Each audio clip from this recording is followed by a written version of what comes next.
Welcome to the Entrepreneurial CEO Podcast, where we dive into the real stories behind building and scaling a business. Each episode, we sit down with CEOs, founders, and leaders to uncover hard-won lessons in leadership, systems, and team building. Listen in each week to learn directly from real business leaders who have been in your shoes, had success, made the mistakes, and all of the messiness that comes with building a business. If you're ready to learn from real-world leaders and gain insights you can apply today, you're in the right place. So let's get started. Welcome back to the show. Today, we're going to dig into something a little bit different, something I think is top of mind for everybody right now, which is uncertainty. It's no surprise. It is everywhere. The stock market is up and down. It's like a roller coaster. We got interest rates, we got inflation, we got AI, we got global uncertainty. It's been pretty crazy, 2025, and especially March, I'd say. So definitely impacting businesses. I mean, we work a lot with home services.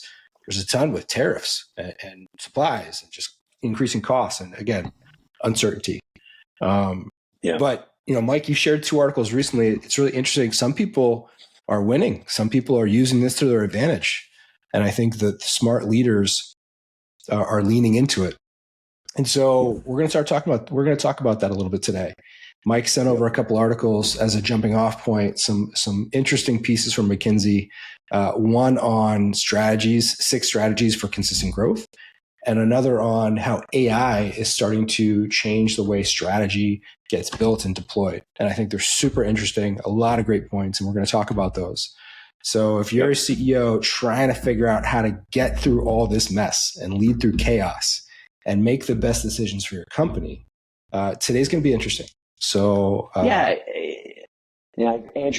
dude, it's like, I listen to this McKinsey podcast and it's like, 45 minutes or whatever. And I'm like, it's just too academic, and it's just not like, it's fun to listen to it, but it's not applicable to businesses, like smaller businesses, and so as I started looking for different articles that we could look at, around the topic, they had these other articles. And so you did a nice job kind of summarizing them in the key points, and then some questions that we can talk about, because I mean, really, like, when is it ever not an uncertain time? I would imagine, like, I'm just trying to think back the last 25 years. I'm like, you start off the millennial with like the internet, and then the crash, then you move into the global financial crisis. You move into COVID.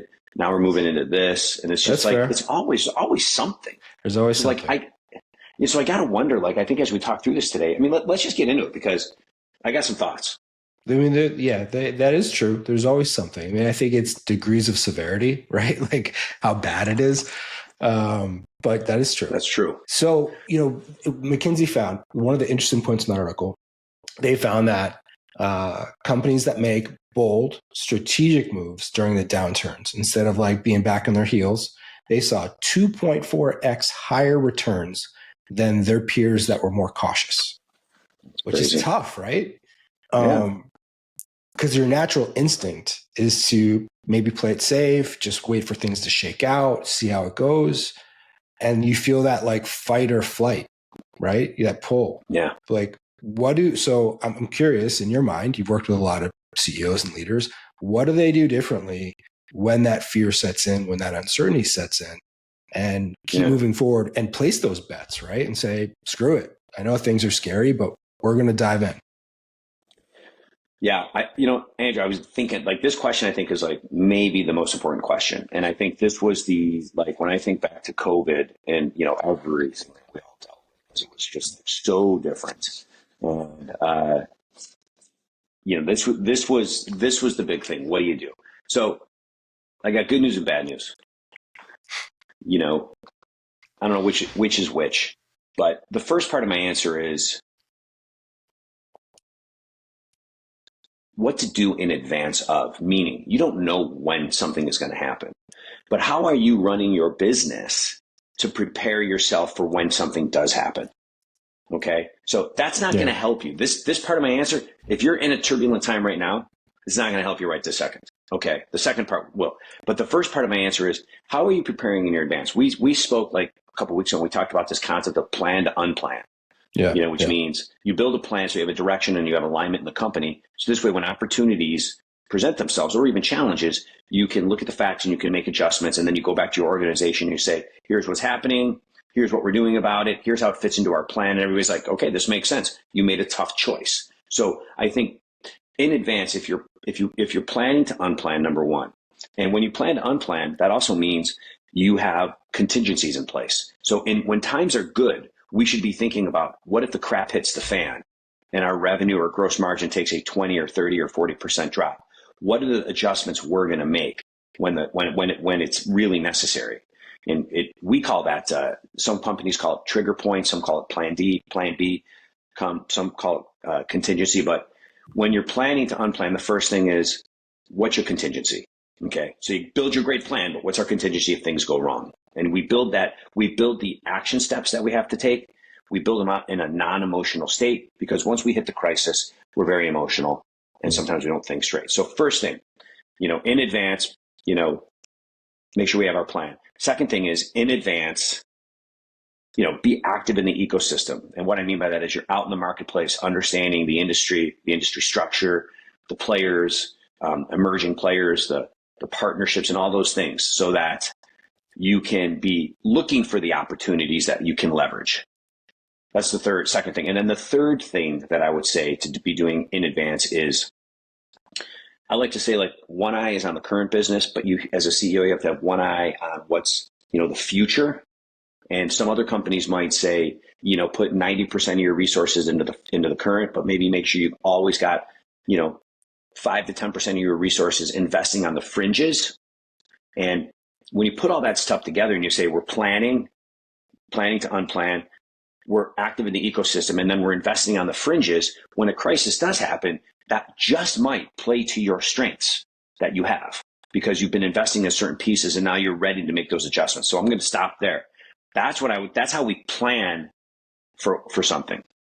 I think that we always used the triggers when we were starting our serve, when we were running the businesses before that. We would think through, okay, if we're going to do this, what are the triggers? When do we need to reevaluate and potentially make a different decision, right? And pivot if something doesn't work or if something happens externally to us. So the trigger, I love using triggers. I think that's super, super valuable as a tool. I also think it's just like time. We were talking to a client just past week where, he identified that potential, he was listening, as you mentioned, he's out in the market, he's hearing whispers of the tariffs, and he knew something might be happening. So he went out and he made a big purchased, a large number of the equipment and supplies that they would need to run their business. And then a couple weeks later, tariffs get in place, prices get jacked up, and now everybody wants to do the same thing, but they can't. He made the move. He made the bold bet to deploy whatever capital, which I'm sure he was like, man, do I have to do this? This is a lot of money. But he did it and saved himself a huge percentage, because he was listening, because he gave himself the time to make that decision, and he just acted. Sometimes it's just like, hey, look, you got to pull the trigger. You got to make a decision. Maybe it's going to pan out, maybe it doesn't, but you got to make a call. But he was listening to what was being said, which means he was like that second point I made about being active in the ecosystem. I think that's even a better way to say it. You're listening to the whispers and you're like, And if you've built a good business and you're running it the right way and you've got cash in place, because cash is king, and you've got it in place to take advantage of these opportunities, that's what he did. Well, when I was thinking about this conversation, thinking about being long-term focused too, right? You want to be short-term focused, but also, like you're saying, cash is king. Making sure you have the cash so that if something comes up, you have enough available resources to do these things, right? Like he had enough on hand to go and make that purchase or whatever it may be, or ride out whatever storm you're in, Yeah. Exactly. And having that cash runway to be able to deal with that. It's like, yeah, I totally agree. And, because that allows you to do that third point that we're talking about, which is investing in the future, like that 10% investment into the fringes of your industry. I remember when we started with MAP, when I bought MAP 7 years ago, the first thing that we did, and this is before we even closed on the deal, the ink we hadn't even signed yet. And we had already spent money on wireframing the technology for the future. We didn't know what was going to happen. Now we built the tech, and it continues to evolve. But it's like like I'm watching clients using it now and pushing it through all their departments all over the world. And it's like, it's really great. But if we would have waited, how much more delayed would we have been? So anyways, so that's the first, so that question, which feels like this question is going to be like the big topic of the day. So you asked, how do we make those bold moves? What do we do in tough times? And that was the prepare in advance part, but that's not helping you if you're in it right now. So we should talk about that. Like, because like, what did you do when you were in it? Did any of your businesses ever come across a situation where it's like, shit, we're in it. What are we going to do? Yeah, a ton of times. Yeah, of course. That's where I think the triggers, the triggers helped a ton.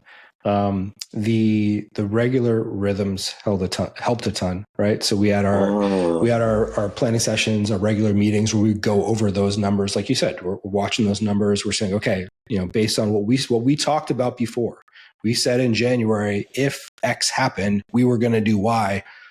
Okay. Are we actually going to do that? Do we think it's right? Or should we be more patient? Do we need to wait? And we would have those discussions as a leadership team, and say, hey guys, what are you hearing out there? What do you think? And we would check ourselves. And sometimes we would do it. And sometimes we would say, okay, we're going to give it another month. We're going to wait a little bit longer. We're going to do X, Y, Z and try to, make some changes. But I think just the communication really helped, making sure the whole team was involved, making sure we're staying true to our rhythms and continuously checking those triggers. Okay. That's beautiful. I mean, I like that a lot. And even if you don't have the triggers built in advance, you can start working on them real time, month to month. So you said something really important because I thought about this question. And the number one thing that came to mind was basically, and we didn't talk about this, was what you just said. Like the way I say what you said, I say you have to focus on your vital factors, meaning so the Pareto principle, what are the 20% of the KPIs, we call them vital factors in your business that are driving 80% of the results, not only at the executive level, but every part of the company. So and when you look at those 20%, those important vital factors, there's leading indicators in there, leading vital factors that are kind of predictive. And so to me, it's always about focusing on those leading vital factors. But what you said is how you activate it. So we can have KPIs or vital factors, but unless you have a rhythm to review them and have dialogue like you just said.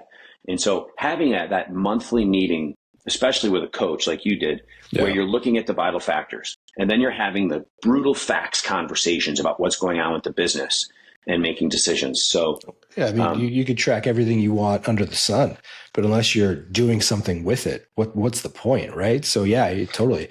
You have to be doing something. I'll tell you we always worked with a senior consultant from MAP. It was helpful because when you find one that cares about you and your business, and obviously that's a distinction, right? Is it just, are they doing it for the paycheck, or are they doing it because they really care? And what I always found amazing about MAP and working with Lee was that he really did. He cared about us and our success in our business. And he would hold us accountable, like, hey guys, what are we doing here? Are we sure we're making and he would push us to ensure that we were making the tough decisions for the best of the team and for the business. And that was really important. That helped. Well, and it's important because, by the way, I just had the realization that this podcast is going to cover one question, and that's okay. Because I think we have I don't think every question is going to be like a 20-minute podcast, but I think this one is. So, but that's the important, Andrew, to me, that was always the best part for me is we had a coach in our business every month doing this performance management meeting, which we call the Vital Factor team meeting. And so some people call it something different. But what the coach did is he knew the business as well as I did. Like I'm talking about my last company, Restaurants on the Run. He could talk the talk with myself and my partners and my executive team. And he knew the business, he was 90% of the way there. We knew too much minutia. He didn't know the minutia, which he didn't need to know. But we were able to make good choices because he could help guide us. He was more than just somebody coming in and running a meeting. He was like a confidant in the room. And so, okay. So you said, so I've got four things that I would do when this is happening. One of them, I only had 3, but then you added that regular communication. So I think we go with, you got to look at these leading vital factor meetings. They're vital factors and have this meeting every month. Okay. Then you have to make sure, to your point, that communication over communication in challenging times is key, right? Yep. And I'm going to tie that into my third point. My third point is, some people have heard this story, but I was interviewing the Jack Welch, the former, he's passed away since, great leader from General Electric, legendary books, winning, so on and so forth. And I'm interviewing him in front of 400 entrepreneurs, and he says, Mike, let's go to the audience for questions. And all of a sudden, boom, all these people stand up, and we can't take all the questions. But the first guy looks at Jack, and he goes, hey, Jack, what advice, if you could give one piece of advice to any entrepreneur, what would it be? And he said, after thinking about it for about 30 seconds, he goes, panic sooner.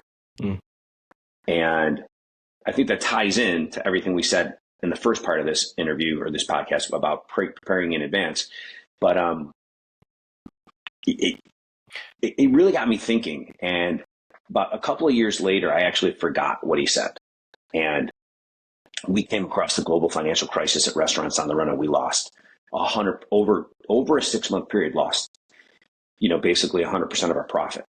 And we didn't know where it was ending. Well, when it began, we decided to do real-time triggers type of thing. And we just started cutting, but we didn't cut all at one time, as Jack would say. Jack would say, panic sooner, make your cuts, make them all right now, because you don't know where this thing is going. And we didn't do that. And we kept making cuts over and over, 4 or 5 months in a row. And it changed the culture of the company. Yeah. Because everybody was like, well, when's the next shoe gonna drop? And as much as we, tried to communicate it, it was very difficult, because we're in constant communication, but it's not always good. Versus if we just would have made the cut, had that communication, and then had different kinds of communication, the culture wouldn't have changed. And so it took us a couple of years to get the trust of the company back after that. That's tough. So cut once, cut deep. That's tough. Yep. So that's the third thing that I would say is, and that's not easy. Again, it's easier if you plan for it in advance, like we talked about earlier, but real time, it's hard, but it's better to make those adjustments as much as you can at one time versus spreading it out over a 6-month period. So, and that's the third point. So I'd say the fourth point is, I was listening to Simon, during COVID, I was listening to Simon Sinek and speak, and I can't remember everything he was talking about. But, Simon Sinek will always talk about your why. People don't do business with you for how you do it. They do business with you for why you do it. And I started thinking about that with MAP, because we were going through COVID. And I was like, okay, so our why isn't changing, but our how is changing. And I think that's something that happens to a lot of companies in uncertain times when there's transformational things happening. Everything that happened during COVID, part of it was permanent changes. Zoom, meetings, like that. Some work from home has been permanent. Certainly the perspective that the employees coming up the pipeline think about are not like, oh, I want to go work in an office on the 38th floor. They're like, hey, maybe that works for 2 days a week, or maybe not at all, but I want to work from home or different locations. And so as I thought through that, I was like, at MAP, our why wasn't changing, the way we were changing the world by helping companies and people grow, but the how we were doing it was changing. And I had to be aware of that, because that meant that we needed to look at all the people in our organization and say, okay, are your personal capabilities ready for how the world is changing? Okay. Are the capabilities of the company ready? Because we had to quickly move to, boom, we're a virtual company, not only internally, but we're virtual with our clients. Yeah. Are we ready for that? And so it gets back to, sometimes we look at this thing as we're going through and you're like, stay focused on your why, like why we exist, but realize that some of the how could be changing as the industry gets disrupted. And fortunately, we had built some technology before COVID. We made that bigger bet when we could, and that started to pay off during COVID, because now our clients could be on our technology in a virtual setting, which would have been really hard to do without technology. So anyways, I hope that makes sense. It's focus on your why and realize that the how is changing, and don't get them confused. I'm curious. Do you have any other stories to share from that? Like how you guys navigated during that? It must have been hard, right? It's a huge shift to go from in-person all the time to completely remote, especially with a company that's as old as MAP and has the history. Yeah. So, how'd you guys handle that? Well, honestly, there's two sides to that. Like, as we started shifting to virtual, the world was going through that. But the interesting thing was our clients were going through it as well. And so as our clients were going through it, we became this beacon for them because they're used to everybody coming together in one place because they're already there. Well, now everybody's in a different spot. And so for us to be able to come in there and get everybody on a screen and run the process, it really helped keep those companies aligned and moving forward in those challenging times, and allowed for those brutal conversations that you spoke about. So, yeah. So that was, but getting, operations, and, we have some people that weren't overly familiar with technology. Yep. And that made it tough, like upgrades in computers, cameras, all that type of stuff.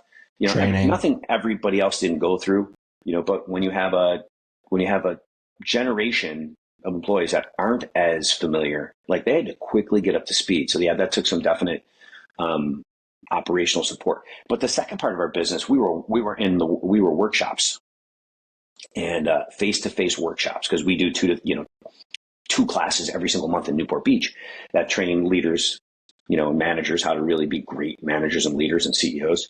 And that's face-to-face. Okay. So there's a couple things that happened there. One, we had to shut it down for like a month or two. And then I got a call, and I can't remember who said it, but they were like, bro, they're like, if you guys had we work in the home services industry. They were like, that's a bulk of our clients, that back then, I don't know what the number was, but a big piece of what we do is in the home services. We're 65-year-old businesses that home services get it. They know they got to train their managers, and they know they need this accountability rhythm. So like, if you did your workshop, we'd still be sending people. They'd be masked up, but like, we'd send them. And I'm like, damn, that's why this country's great. You got this whole industry that's like, we're just going to get the job done, which is our mentality. And I just went against the grain, and I was like, we're opening the workshop. And we were only down for one or just a couple. And then we opened it. We said, we're doing it. And we gotta serve our people. We gotta serve our clients. And everybody came. And I don't know if we had one instance of anything. Like, somebody may have been sick, gotten sick, but they left. But like, we didn't have any problem with anything spreading. And it was important. That was an important decision for us. The second decision we made that's tied to that is, everybody at that time was saying, you got to shut it all down and go virtual, which we had to do for the consulting. But the workshop is face-to-face, and we're like, yeah, we can build digital tools, but nothing's going to replace that face-to-face workshop. So we had to make a strategic choice on product and say, we're going to overinvest into trying to take this workshop virtually, which me was like, yeah. But I listened to the team, and they were like, you can't replicate this. And they were right. And so we made the choice to not try to replicate it online. I was getting a lot of pressure on one side to do it. But yet, as I talked through people, the decision was, let's open it back up. Let's not try to convert this into virtual, because the benefit is when people get together and work together, they don't do that anymore, and train together. So anyways, that's a long answer, but yeah, that's the example. Well, hindsight 2020, what do you think, looking back now, of that decision? I'm happy with the opening up. I'm happy that we kept it virtual. I'm happy that we kept it face to face. I could see we ended up we did develop some content afterwards for virtual. I'm happy with the choice that we said we're going to keep this face to face. That's not to say that eventually we might look at, is there a virtual version of this? My guess is there probably will be. That's a little different, but it's not to replace it. It's to enhance it or have another version of it. Okay. Anyways, yeah. Yeah. I mean, look, I think everybody has different opinions on this. I think personally, there's still a place for that in person, whether it's in sales, BD, partnerships, learning, anything, right? There's a hybrid approach that I think is best, just depending on the situation, No, I totally think you're right. And especially it's, listen, for that particular choice, it was like, you knew getting, when I go into the workshops in Newport, like we have one starting, what's today? Monday? 31st. Next week. Yeah. Next week. I go and see everybody. And like, I walk out of there just like on top of the world, optimistic about the future, positive. And I'm just like, man, I'm so glad we have this, because these people that get out of their business and their normal life and come to a place and just be immersed in learning and development, and how it's all about personalized to them. Like they walk out transformed in some cases. They're just like, oh my goodness, because it's more than just business. They look at the principles that we worked with them on, and they're like, oh, I can apply this to my life. So anyways, well, that's what, Andrew, I figured this, I thought we'd get through 5 questions. We got through one. We got through one. But that's okay. We got 9 more sessions. Yep. This has been great. We'll schedule time. On the next one, there's some good questions in here though. There's some good topics. I'm excited to dig into the AI ones in particular. Yes. That's near and dear to me, but this was really good, man. I hope that people find some value.